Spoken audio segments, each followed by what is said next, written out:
Alors il faut répondre aux attentes des Français, des syndicats aussi on l'a entendu, mais sans se fâcher avec les patrons. C'est pour ça que le gouvernement défile à l'université d'été du MEDEF. Ce matin c'était au tour d'Arnaud Montebourg. On ne peut pas dire que ce soit le grand amour. Sur place pour BFM TV, Valérie Béranger.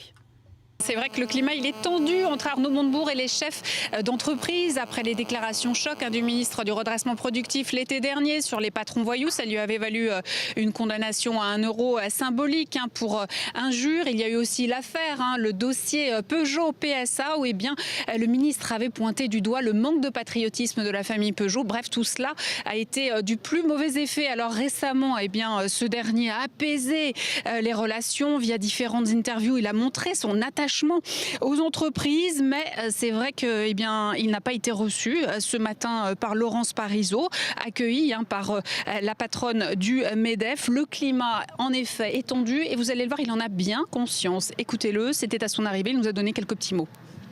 Vous savez, dans mon pays, on dit il faut qu'on se cause. Quand il y a des risques de désaccord, mieux vaut discuter les uns avec les autres, chacun leur point de vue.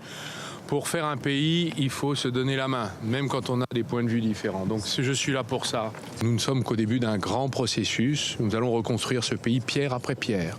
Ce sera un chemin escarpé et difficile. Nous aurons besoin de tout le monde. Des salariés, des syndicats, du patronat, des entreprises, des citoyens, des élus locaux, bref, toutes les forces du pays.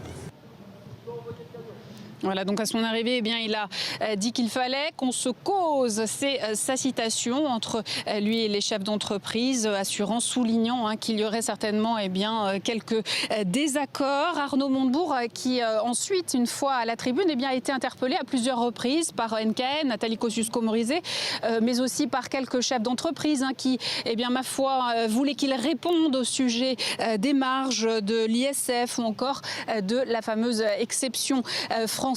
Bref, on sentait que les intervenants cherchaient à provoquer le débat, un débat soigneusement évité à chaque fois par Arnaud Montebourg qui les renvoyait à son allocution tout à l'heure, à la fin de la tribune, ce qui lui aura valu d'être hué par une partie de la salle.